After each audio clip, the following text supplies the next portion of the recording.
Welcome, ladies and gentlemen, to the Entertainment Centre and to the launch of the Albany Compassionate Charter. My name's Rani Parham. I'm with the City of Albany, one of the partners of this project, and it's my privilege to be your MC tonight. I've been part of this project since it first began a couple of years ago, so I do feel very honoured to be able to be here to assist with the launch of the final charter. Before we actually begin the official proceedings, just some general housekeeping. If we have to evacuate in the event of an emergency, the emergency exit is at the back there in the corner, and our muster point is across the road outside Has Beens Cafe. Can I please ask that you turn your mobile phones off or put them to silent? And for the people who are live streaming tonight, if you can please mute your computers. Toilets, for anyone who needs the facilities, are back out here and just around the corner. If you can imagine, the toilets are there's a little corridor immediately behind this room. That's where the facilities are. We do live in COVID times, so you'll see that the seating has been appropriately spaced. We just ask that you do practice hand hygiene and good hygiene. There are hand sanitising stations at various locations throughout the centre, so if you can please use the hand sanitiser where appropriate, that would be much appreciated. We do have a great program of speakers for you tonight and videos, including a guest speaker who is coming into us from the eastern states, a very esteemed guest speaker. But firstly, to welcome us to Noongar Budja, please welcome Lester Coyne, Noongar Elder.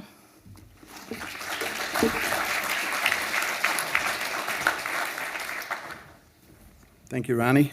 I thought the gathering point was going to be outside the hotel, but it's been changed. Such is the spirit of Albany. Mayor Wellington, councillors, distinguished guests, ladies and gentlemen, on behalf of the Menang people, custodians on whose land we gathered tonight, a very warm welcome to all the visitors to Albany and our region down here. I pay my respects to elders past, present and emerging, and any of my peers in the audience tonight. Once again, leads by forming a Compassionate Albany Charter. It's quite typical of the town that we live in, that the progress we're making here is just outstanding. It's a great pleasure to live here. And when you have things like this happening, and I go to lots of addresses such as this one, and we're always celebrating something that the city is involved in. So we are extremely lucky people to be living here in Albany, and councillors, and Mayor Wellington always does the job for us. He's a bit slack with the weather lately, but we're always counting on him. And I did ask him how he was able to forecast, and he said ABC weather broadcast, he listens to it all the time. So he's not only a smart mayor, but he's also an astute weatherman too.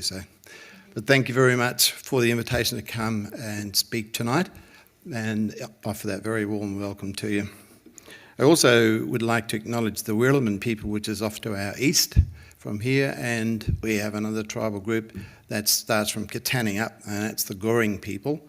And they also have the Bibbulman people from out in Walpole out in the area. So we have three tribal groups all around. I'm actually a member of the Goring tribe, or the tribe from Katanning, because I was born in Katanning, not Albany. All of my siblings, my 5 siblings, were all born here, but I was born up in Katanning, so I've got a foot in both camps, both Menang and Goring. But thank you very much for the invitation to come tonight, and I look forward to hearing some of the speeches that are going to be made tonight. Thank you.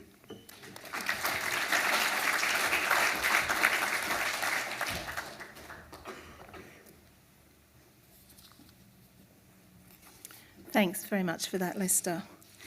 I'd now like to welcome the City of Albany Mayor, Dennis Wellington, to come up and say a few words. Mayor Wellington.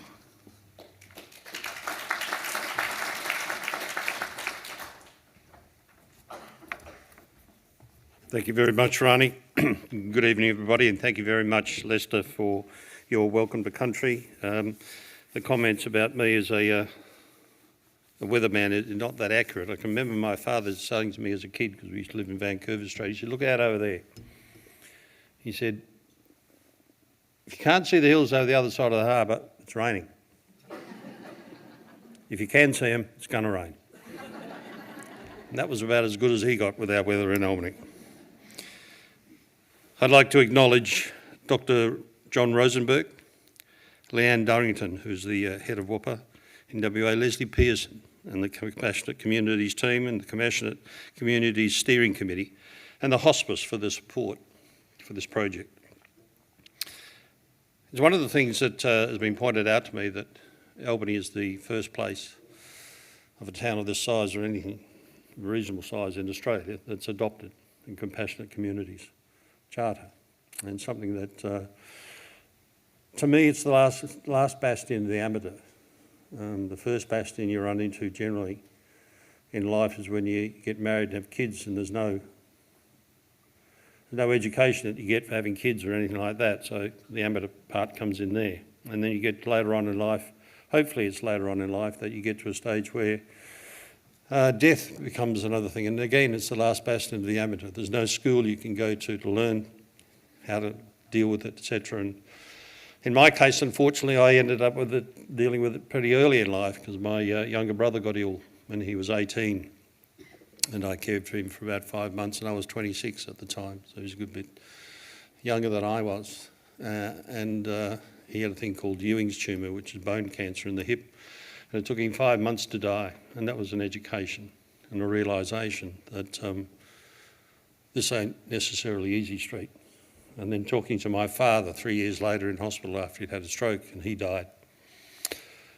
And all of a sudden you realise that life isn't necessarily as easy as it could be. And I can also remember a young friend of mine, a man by the name of Michael Storm, who I used to play cricket with, in his early 30s, that got cancer. And I was talking to him one day when he was going through, after one of his radiation treatments, and I said, "What's the hardest thing that you come up against?" He said, "The hardest thing is walking up York Street and seeing people that I know cross the street so they don't have to talk to me, because they don't know what to say."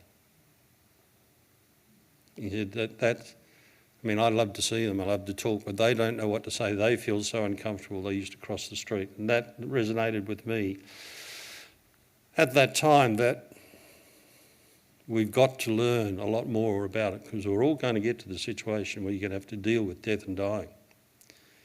And I can remember reading a book very early in the piece of a doctor by the name of Dr. Anne Kubler-Ross, a book called On Death and Dying. She only dealt with children that were dying. And she learned very easily in the piece that the only way she could teach the parents how to accept and go through the process was to listen to the children, because the children could accept what was happening to them and they were quite matter-of-fact about it, and they could teach mum and dad the ramifications of what was happening. So all of those different aspects that we look at through life that we can run into, the education is there. It's a matter of the need and the want to be part of it. And that's what we have in Albany. We have the need and the want to be part of it. We have a compassionate community. We have the only death cafe in Australia. And a lot of people think that's a dreadful name, but I think it's the most fascinating name, because that's exactly what we're dealing with. It's on death and dying, and we've got to be part of that and handle part of that. So I think that initiative is fantastic. I think this charter is fantastic. I think that everybody that gets involved in this is great. The hospice is great. The whole situation is great. And congratulations to the people of Albany, and I'm very pleased that the city has been involved in this for quite some time, right from the start. We'll continue to be involved, albeit at the chance of dying ourselves if we don't, because Leslie will beat the living crap out of it if we didn't think about not being part of it, because she's that sort of person. But we love working with WAPA. We love working with a federal government organisation that's part and parcel of what we do. We thank you, Leslie, for the time that you've put in it, the passion that you've put in it. You've been involved in the medical fraternity all of your life, and we know, apart from the Dockers, which is your one failing, we know that you're very passionate about this project as well. So we appreciate that. We appreciate the time you put in. We appreciate your organisation's effort as well. And thank you very much for that. Thank you very much, everybody, for coming, and thank you to the community of Albany for this charter. I think it's fantastic. Thank you.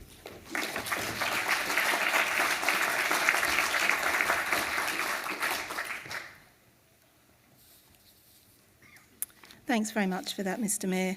And I should point out that the Mayor not only has shown a leadership role in the development of this charter and the project as a whole, but actually came to some of the workshops and participated in some of the workshops as well. And you'll see a video later on from the workshop. Some of the workshop participants are here in the audience tonight. I'd like to now introduce Leslie Pearson.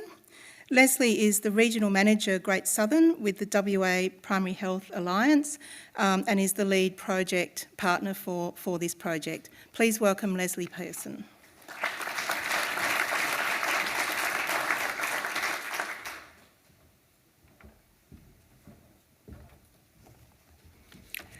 Thank you very much, Rani, and thank you, Lester, for welcome to country. I'm also going to thank Mayor Wellington, but I'm really not sure why at the moment.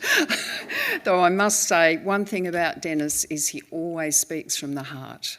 So thank you, Mayor Wellington, for your commitment to support this project. And I not only would like to thank you, but also the partnership that we've had between primary health and local government in making Albany one of the first places in Australia to actually adopt the compassionate community approach and charter. And that acknowledgement has come from Alan Keller here, who is one of the leading public health physicians who currently resides in the UK and started this movement across the world. So certainly working with local government is the first line of connection for people where they live. Local governments play such an important role in contributing to the social wellbeing of our communities. WA Primary Health Alliance's role is really just to simplify and improve access for people to primary care.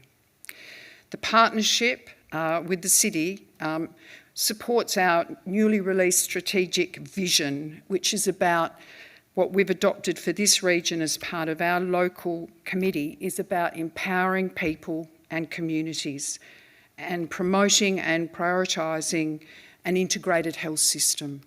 So that's our commitment here and across WA. Compassionate Communities, as I mentioned, is a global movement, and it traditionally encourages communities and neighbourhood networks to play a much stronger role in supporting people and their family and carers through serious illness and end of life. One of the lessons that we have learnt, though, through COVID-19 across the world, where there's over 200 different communities that have adopted an approach of compassionate communities, is that it stretches beyond that, because it's really about the whole of life journey. And even the City of Albany, when we held the workshops, that message came through very clearly for us. So through our engagement and workshops, you will see this charter, which you will have available, and you will see that it actually reflects all of the aspirations of the community. And please take that home with you and share it. The main aspirations that came through the workshop were about shared humility, community-mindedness, compassionate organisations, communication and information sharing, leadership and advocacy, and compassionate places and spaces. And I must say the City of Albany have been amazing in enabling that to happen. Increasing evidence and recognition is that asset-based community development programs such as this are not only for community health and well-being, but for our health system to function more effectively. We know that social connection is the key health determinant which people have, which creates stronger networks. And you'll see one of the films that will be shown this evening, which will show that connection and network approach to health. We know that people who have stronger networks are more than likely going to have better health outcomes. So I do encourage you to take the charter away, Go and share it with your networks, with your friends, with your neighbours, in your schools, in your clubs, in your businesses and at work. Think about these aspirations and how each of us can make Albany a really good, compassionate place to live, and not only influence the visitors that come to our community as well as a place that they want to live. But I'm saying that lightly because it appears that's already happening in Albany. So I would like to take this opportunity to thank all of our community members. This would not have been possible without your feedback. It is your charter, and the city have advocated that. We had representation from clubs, general practice, sporting and faith groups, community and government agencies, all who participated in the workshop. There's your integrated community. There's your compassionate community. Your words, stories and aspirations are the charter, and it is your continuing support and voice that will bring it to life within our community. I would also like to take the opportunity to thank the Project Steering Committee, and many of you are here this evening, for all your work and the voluntary time that you gave to help us to get to the right place. The City of Albany and your community development team, again, I don't want to mention everyone individually because I know I will miss someone out, and you're all part of one team, but absolutely fantastic. And also the communication team at the City of Albany. They have been incredible in supporting us in using some digital media, and even this evening doing the streaming and networking, not only just in this community, but across the state and across Australia. The WAFA Compassionate Community staff, your dedication and commitment, and also living another journey in life, and the city allowing us to co-locate staff with you and be part of your team, so we thank you for that. Local palliative care services, the Great Southern Palliative Care Service, Hall and Pryor, and Albany Community Hospice, who will pick up on many of the projects that we have completed and carry them forward as part of their support to the community. The Albany Death Cafe and Dying to Know Network Group, and I note Irene is here today, and how lucky we are to have someone so passionate who has dedicated so much of herself and time to not only supporting our stakeholder group but the community. Your dedication is amazing, Irene, so thank you for that. And to everyone for coming here tonight. Just a reminder that it's important at times like this that we all check in with one another and support our neighbours and be understanding, as many others are battling hardships. And as we go through COVID, you know, some of the financial and economic burdens and the social support that we need to give is really important. I encourage you again to go with and share the charter with your homes, neighbours, in the street, schools and clubs, and let us continue to grow and influence other communities to become compassionate communities. Thank you.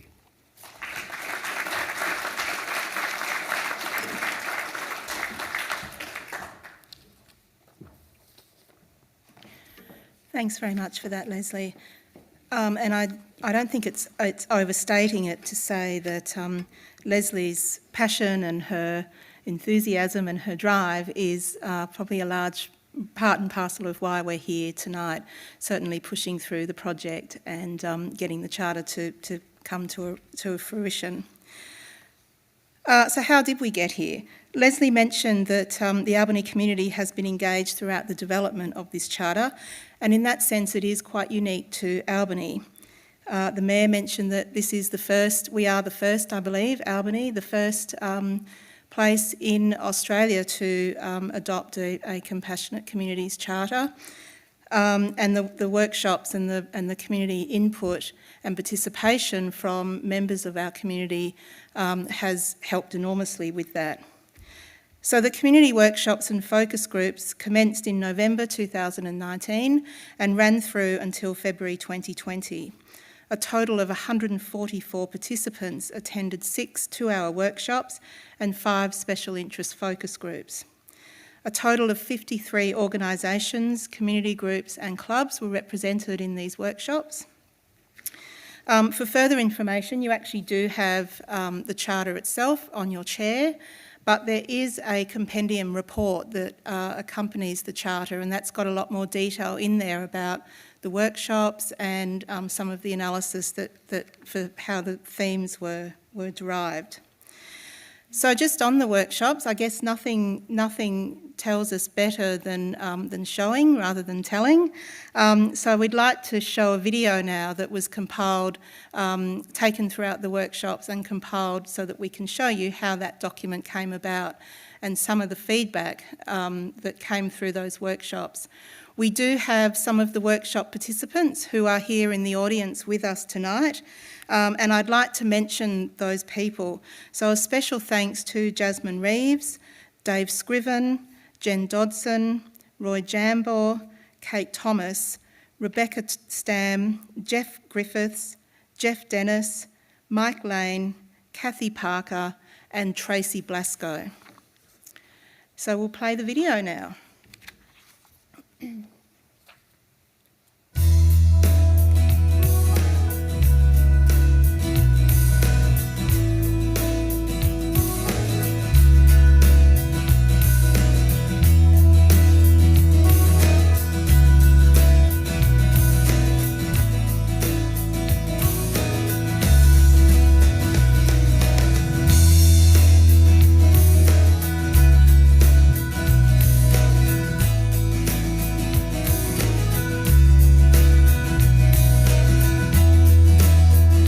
Compassionate community is a community that's connected and people that actually talk to each other face to face. Welcome everybody to this workshop on compassionate communities and how we can make Albany a compassionate city.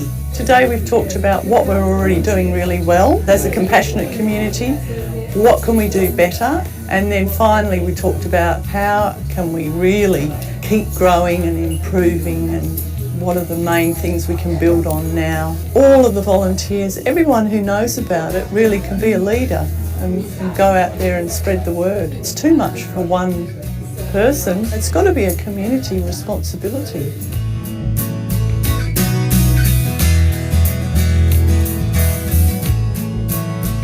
Not everybody has a sense of belonging. There's people that have no families, they don't have contact with different groups on a day-to-day basis, so it's just important to have that sense of belonging with your community, and I think this is bringing it together beautifully.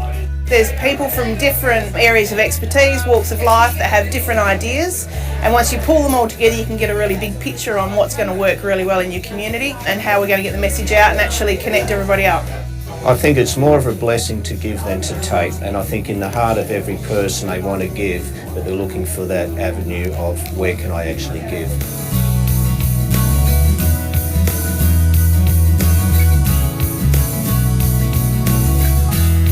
With everyone getting on that same page and having a guided way, that's the best thing that we can do. Our charter and the City of Albany taking this on is going to increase, I think, the opportunities for any awareness raising, no matter what it is. My interest is always carers are compassionate people, they are giving, they are caregivers. They're the quiet achievers out there, and that's why they don't get the recognition for what they do. And that little bit of help, like a cooked casserole or someone sitting with them while they go and get their hair done, it's that sort of thing that doesn't cost people a lot of time, but means the world to someone who gives them an opportunity to get out or to go and do something that the average person can do. I've heard something tonight that I've never heard of before, and a term called a death cafe, which I'd never heard of before. And yet when they explained how it works, it's really, really great initiative. We tend to think of ourselves as a club group of people and we look after each other. We definitely need to think wider in terms of the community, the wider community, and be more inclusive.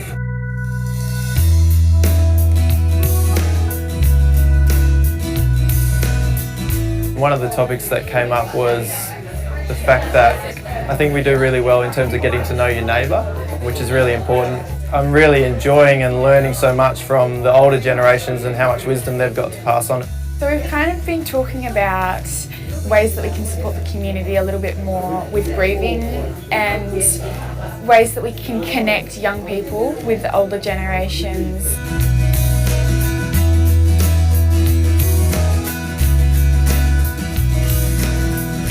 we tend to focus on our own individual needs or our own perceived needs, whereas it's something that affects the community from the cradle to the grave, really. We need to have compassion starting at a very early age. I was not aware of a lot of the things that I've heard today. So a lot of the organisations and things like that have come up, I was not aware of. But there were also organisations that I knew of that people didn't know of. Sport clubs and associations can just be an active role in the glue that joins communities together. If they can be active contributors and joining up marginalised communities and people that are lonely, people that may show signs of disconnecting from community, to join them back into mainstream community. Sports can play that active role, being that active connector. I think it's a very progressive aspiration that the city has. It's shining a light on an opportunity, shining light of a challenge. We can only get better, particularly if we take on board some of the lessons we learnt tonight.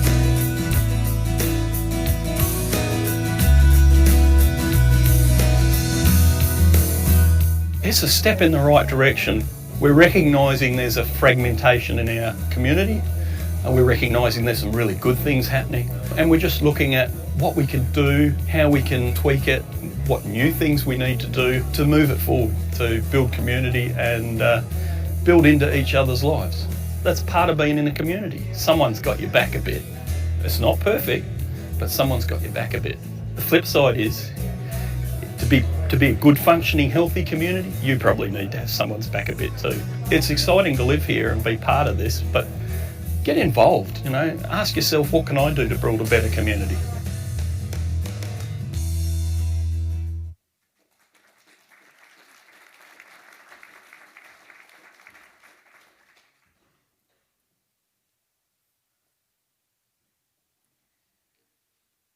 So that was the workshop, some of the workshops that we had and some of the focus groups, and I'd forgotten that there was so much more of me back then. When anyway, I should point out too that the compendium report that attaches to the charter document is available in the foyer, so copies are available if people would like to take them away, but you can also download a copy of the report from the website, and the website is actually, there's a website listed on the back of the charter document that you've got with you tonight. Right, I'd now like to introduce our guest speaker. Dr. John Rosenberg is a registered nurse with a clinical background in community palliative care. He is now a senior lecturer in the School of Nursing, Midwifery and Paramedicine at the University of the Sunshine Coast in Queensland. Dr. Rosenberg is the president of the Public Health Palliative Care International, a global association promoting public health approaches to death, dying and grief. Public Health Palliative Care International promotes compassionate communities as a critical strategy in building the capacity of our neighbourhoods, our towns and our cities to work in partnership with healthcare to better support those who are dying, those who care for them and those who grieve. Equally as important, Dr. Rosenberg is also a son, a brother, a husband, a father, a grandfather, a friend, a carer and colleague, and he deeply values the connections he has with others. Please welcome Dr. John Rosenberg.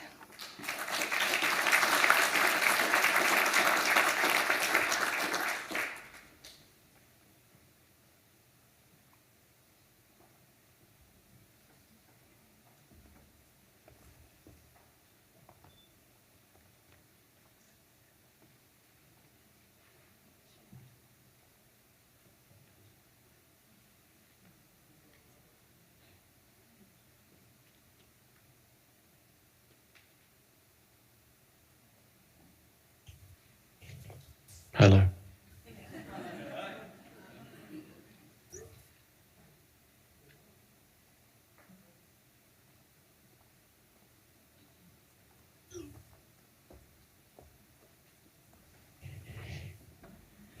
I wonder, John, can you hear me? Maybe just give me the thumbs up if you can hear me.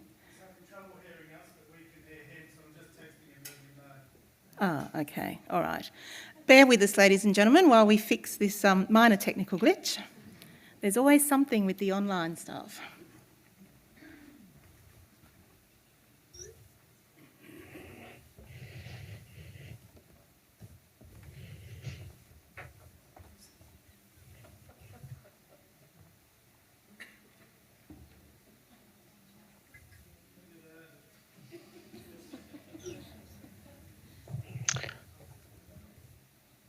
Hello, so you can hear me, I believe. Can somebody wave at me to say that they can hear me? Hello, hello everybody. Thank you so much.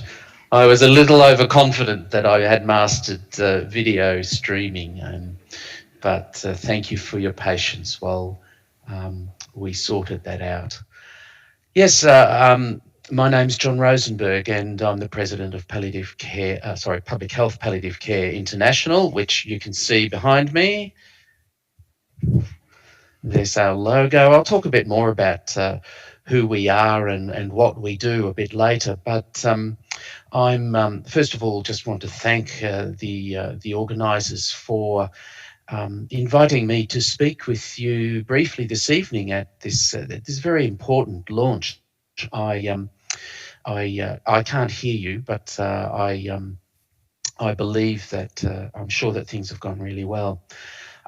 I would also like to acknowledge the traditional owners of the land on which you're meeting, pay respects to their elders past, present and emerging. I live and work in Gubbi Gubbi and Turrbal country on the north side of Brisbane up to Caboolture, where my office is. So I pay my respects to them as well. When Vivian and I were talking about preparing a few words for me to speak, it became clear that one of the things that's really important is that it's not just about what I do in my capacity as the president of this association, although that's obviously important, but that I bring a professional story and a personal story to the work that I do in palliative care, as indeed all of you do bring your stories as well. So I just briefly, I mean, my favourite subject, of course, talking about myself, but just I grew up in a small country town right in the middle of Victoria. If you stuck a pin right in the middle of a map of Victoria, you could spin it, and that was my hometown. It was about 500 people, and so that sense of community that I grew up with, I've retained.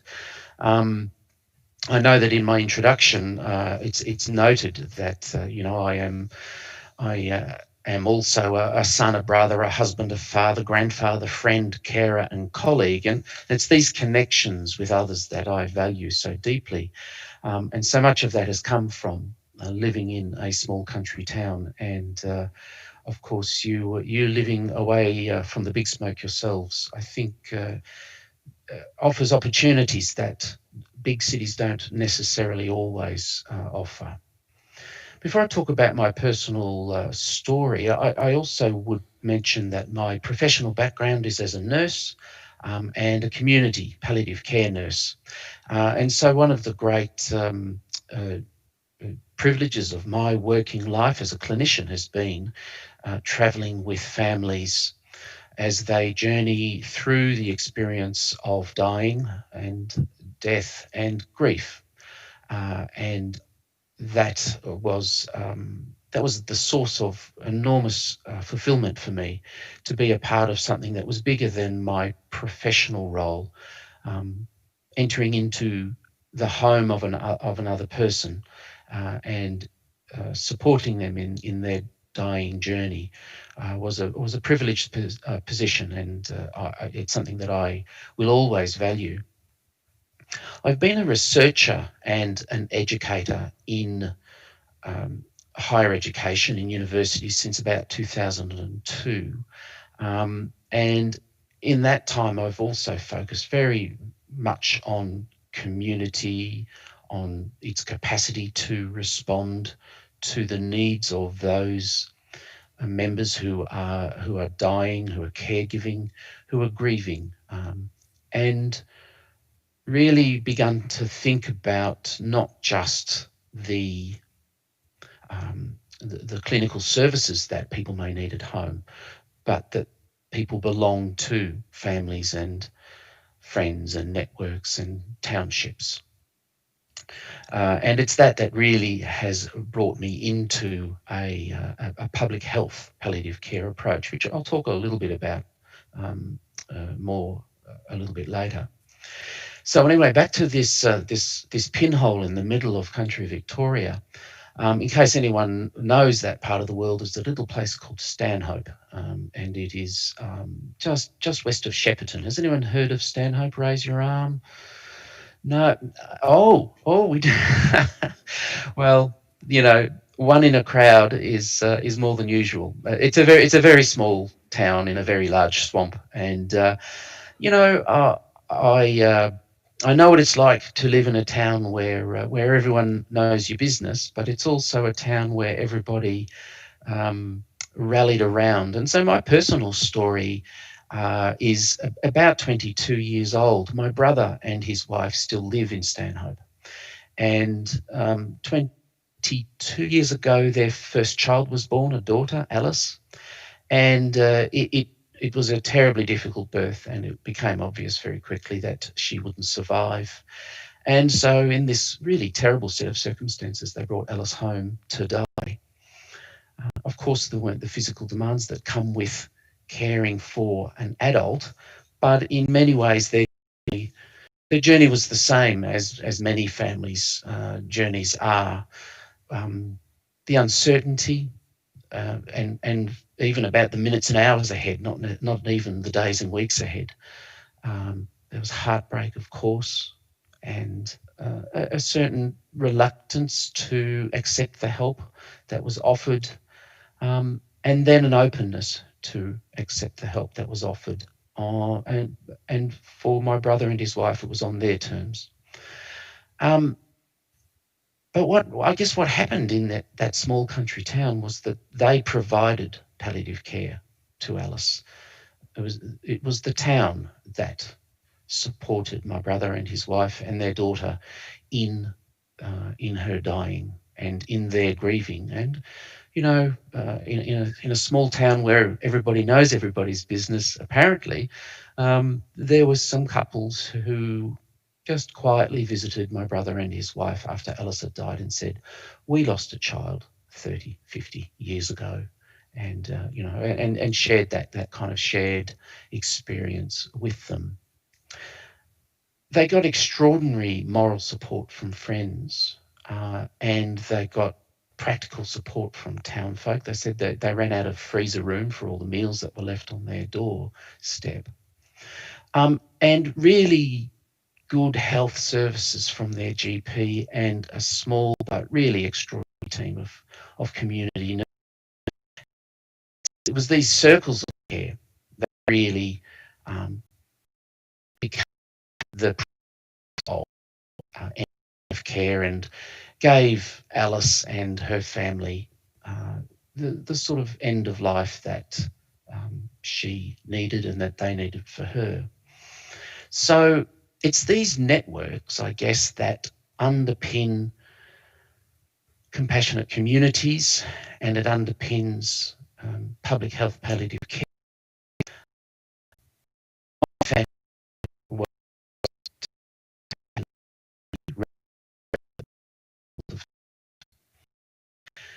So it's the Compassionate Albany Charter, I think, that marks these kind of intentions in your own community tonight. It's your collective story that's unfolding, both the experiences that you have of the past and what you aspire to in the future. And the need will come, you know, as inevitably as we can be sure that it will come, that time to give care, to die and to grieve will come.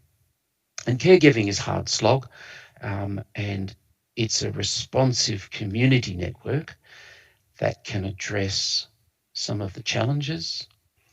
Privacy is very important to many people, and it's a sensitive community network that can address those boundaries and navigate those boundaries respectfully.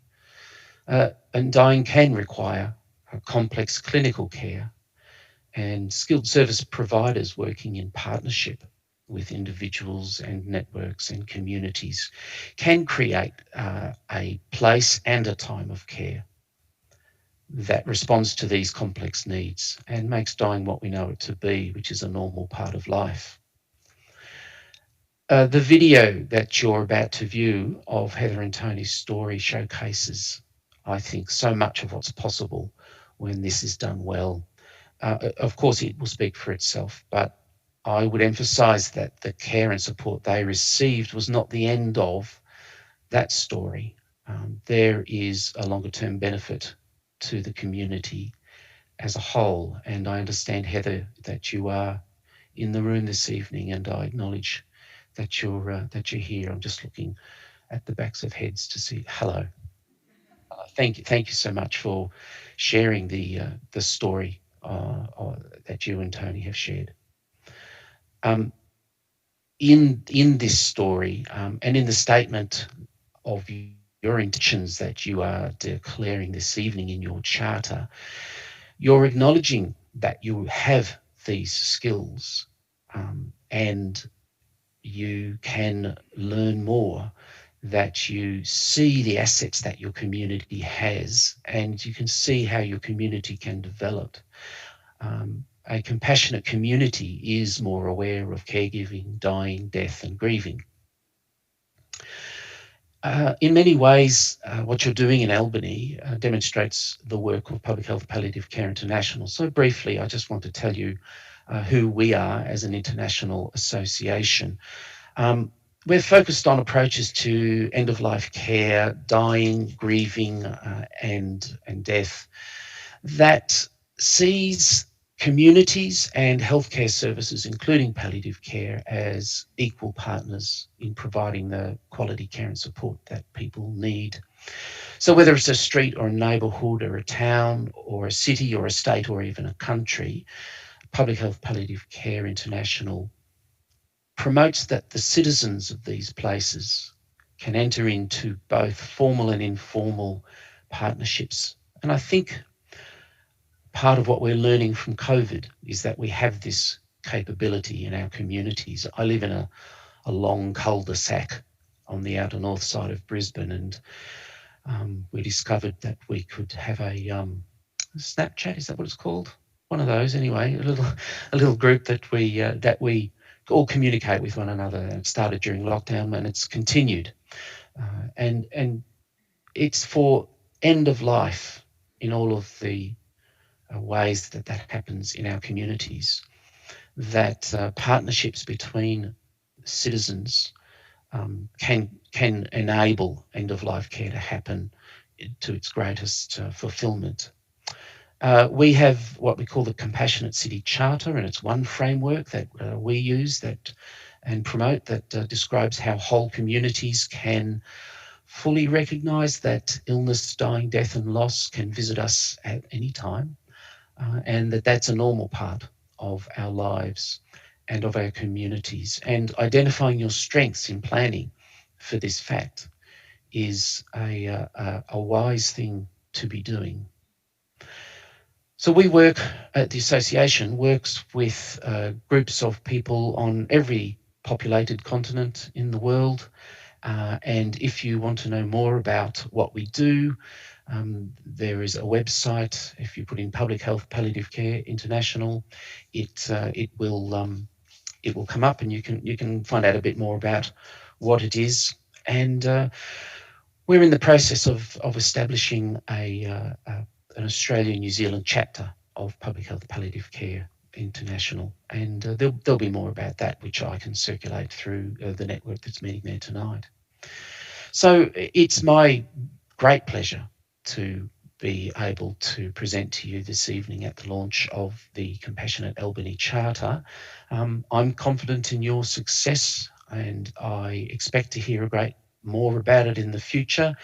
And Vivian has even promised that maybe one day I might be able to cross over to the west and visit you there in Albany to see for yourself the compassionate community that you have.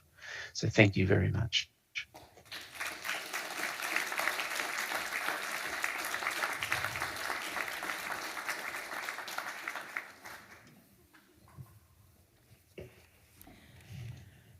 Thank you very much for that, Dr. Rosenberg, that very interesting insight into his own experiences with his circle of care in Victoria.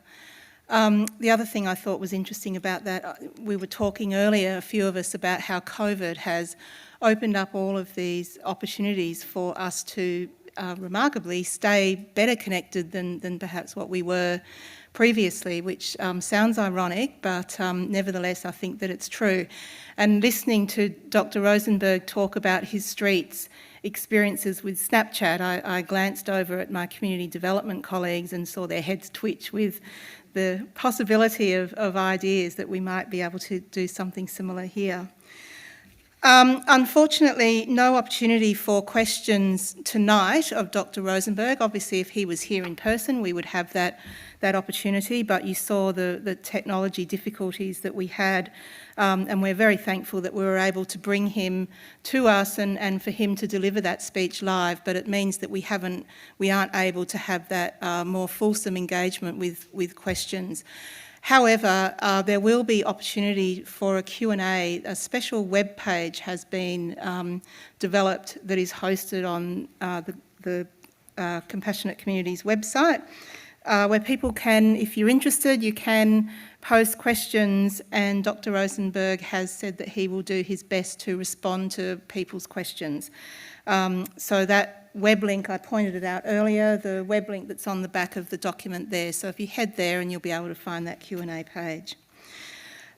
So Dr. Rosenberg also referred to the Heather and Tony story, and we're going to show you that story right now. So that's a local story about circles of care and compassion here in Albany. And as Dr. Rosenberg said, Heather is here with us in the audience.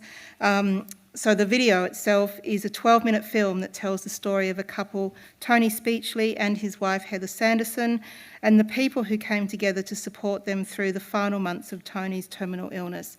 I too would like to acknowledge Heather, who's in the audience, and to thank her for allowing us the privilege of this insight into her and Tony's journey with their own circle of care. So we'd like to show that video for you now.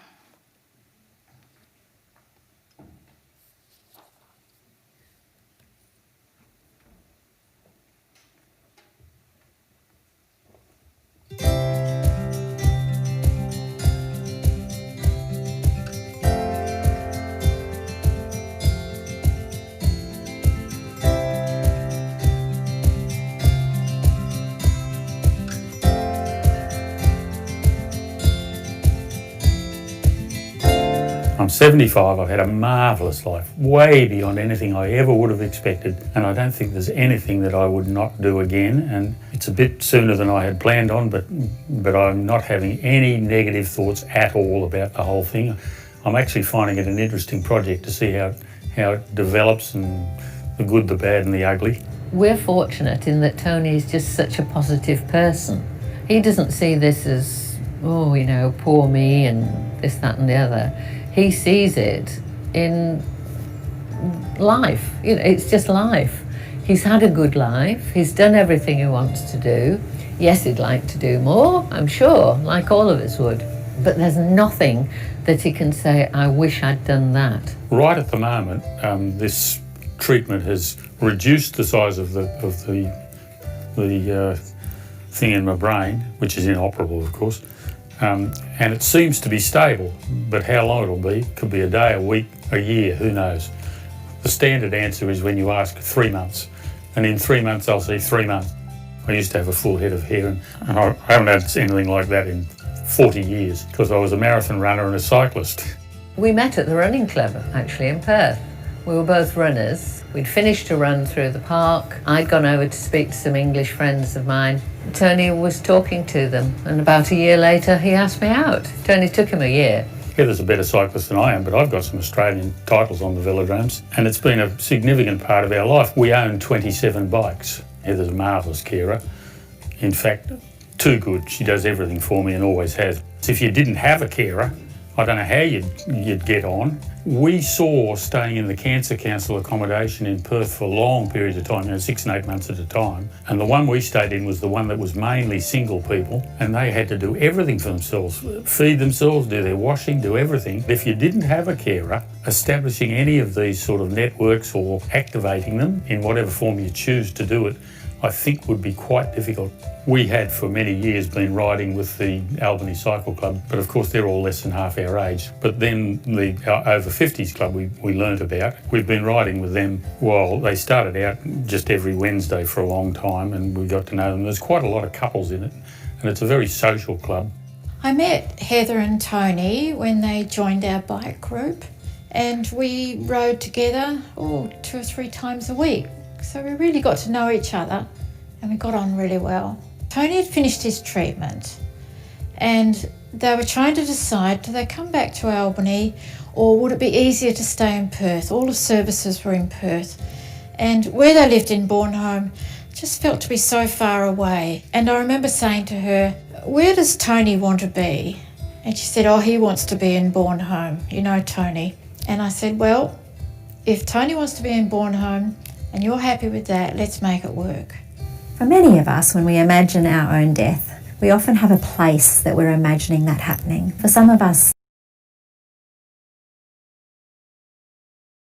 die, and wherever that place is, it's a place that's treating us as a whole person with respect, love, dignity, kindness, not prolonging our dying, but also making our living still good. It's really the circle of people around them that make that a real choice or no choice at all. I started to think about all the people who I'd been talking to in our cycle group, and they'd all been wondering how Tony was going and saying, can we help? What can we do? How can we help? And I thought, we have this network in our cycle group of support, an awesome network. I just thought there must be some way where we can organise it so that it works well for Tony, it works well for Heather, and it works well for us. All I did was put together a timetable of when people would visit Tony and Heather.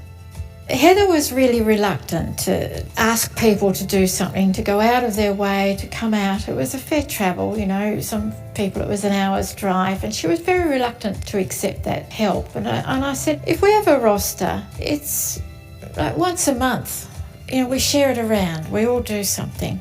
I spoke to Heather. She said, I miss going to the gym. I used to love going to the gym every Tuesday, every Thursday. I'd go to the gym and then I could have a coffee. I had time to myself in Albany. Pam approached me and said, look, Heather, we can get a roster going so that there's always someone there so that you can continue going to the gym. It's important for you to keep healthy and fit. That's as important for her as it is having visitors for Tony.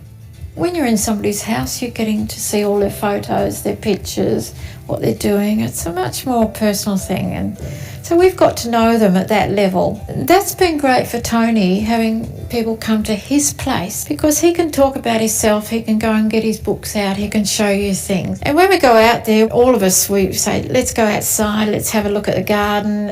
It's a beautiful property and he enjoys getting outside. The last couple of days I've spent most of it out in the backyard where there's a lovely warm spot there until after lunch, and then I can go out the front there and sit in the sun, watch the bird life, watch the cows over the way. There's hardly any cars up this road. Something that's completely foreign to my life experience, and I'm enjoying the hell out of it. Right at the moment, the chance of me wanting to go to Perth and get another treatment is so low.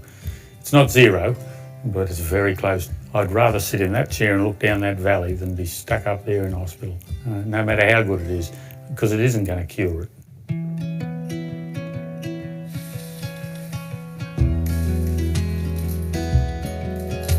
As a landlord, you couldn't ask for better tenants, but we don't think of them as tenants. They're our friends. We've had New Year's with them, we've had Christmas with them. We've been here for 6 years and they've become good friends, and he's very supportive of the current problem, and And so our life has settled down here. They said they'd like to come home, and I said, yeah, sure. If you want to come home, come home. We'll help you in any way we can. Within the first couple of weeks, he had a fall in the toilet. And when he fell in the toilet, he really smashed his face on the bowl, and there was no way to contact anyone. It was difficult for a while until we got this thing some time ago, which means that when she's not here, she knows that I can call her, or if she doesn't answer, Peter will get it. And if neither of them work, it goes to 000, who will say, what do you need, where are you? But it's also to give Heather support as well, to reassure her that she knows that if she needs something, and it doesn't matter, 24/7, if she needs help, she just has to ring. I knew that there needed to be aids around the house, so I went ahead and I bought all the grab rails, and Tony and I worked out where he wanted them and how it would help him to have mobility around the house. Young siding is a support mechanism. There's a few others around that if you had to call on them, they would drop everything and just come.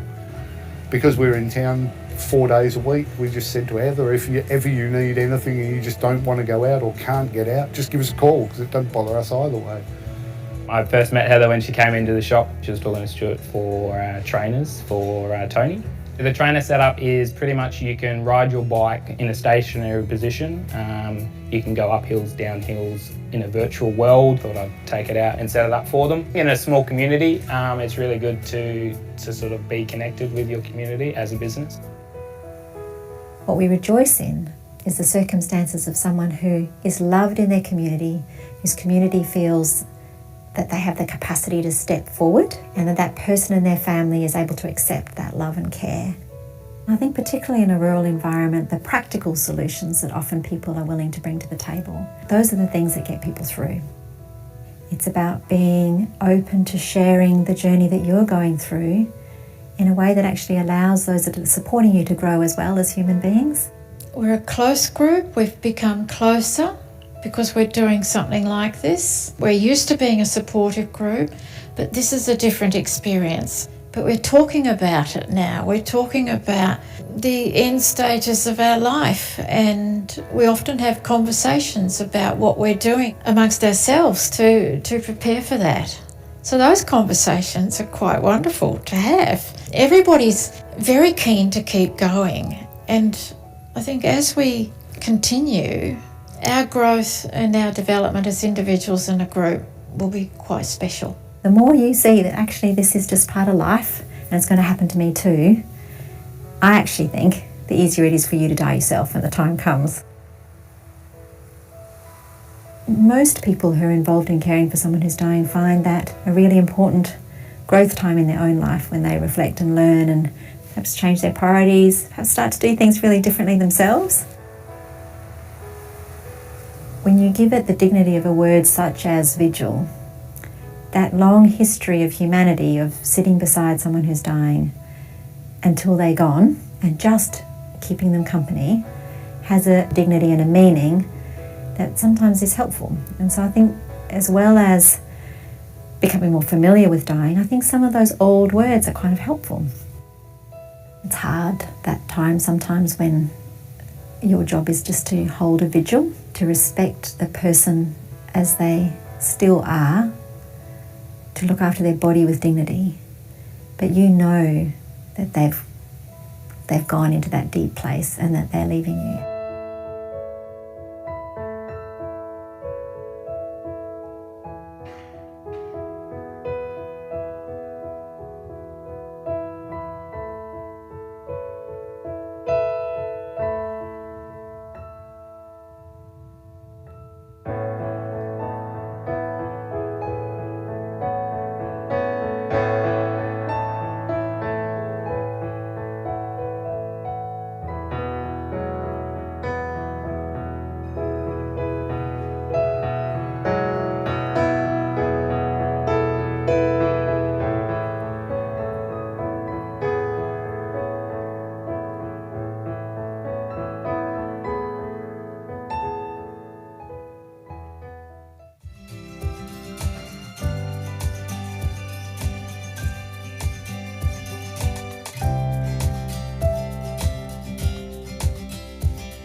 I think we can take a minute to reflect on the film and the feelings it may hold for each one of us. Heather and Tony's story perfectly illustrates how the compassion we feel as individuals has a far more powerful impact when harnessed into collective action. And we often don't know the potential of this powerful collective action unless we have the confidence and feel comfortable speaking with one another about these matters. And I think Pam said it in the video, when you start talking about these things, it just becomes a normal part. So that film will be hosted by the Albany Community Hospice on a webpage dedicated to compassionate communities and end of life at home. That website is currently being developed, but it should be available shortly. So where to from here? The city will hold the charter in its embrace, I guess, on behalf of the community. It has been endorsed by council. There are further workshops planned for Albany, Denmark, Mount Barker and Katanning. The team are going to be delivering the Death for Beginner at the summer school again over the summer break, and they'll continue to work with groups, clubs, businesses and the community to continue promoting a compassionate Albany. But I think some of that work actually begins with all of us. And as Leslie said, just starting to have those conversations with your family, with your friends, with your colleagues, and in and amongst your own social networks, that just starts the process. And we all have a responsibility to ensure that we live in a compassionate community. Printed copies of the Charter are available at Albany Public Library. There will be postcards and so forth, little conversation starters that can help you to begin those conversations. And we'd also like to encourage you to share the Charter and the aspirations of the Charter amongst your own social network and with your family and colleagues. I mentioned before that copies of the Charter are available in the Harbourside foyer and also available on the website if you prefer an electronic copy. Please stay and join us for some light refreshments now. They'll be served in the harbour foyer shortly, along with tea, coffee, and there's water. Remember again to use the hand sanitiser as well. In closing, I would like to leave you with words from our esteemed Associate Professor Kirsten Orett, palliative medicine specialist. Caring for someone who is seriously ill or dying is simple in some ways. A bit of common sense, a bit of asking for help, a bit of thinking outside the box, and a willingness to sit with emotion. If you can do these things, you can care for someone. Thank you very much, ladies and gentlemen, for your participation and attendance tonight, and thank you as well to those who joined us live streaming online. Please join us for some refreshments.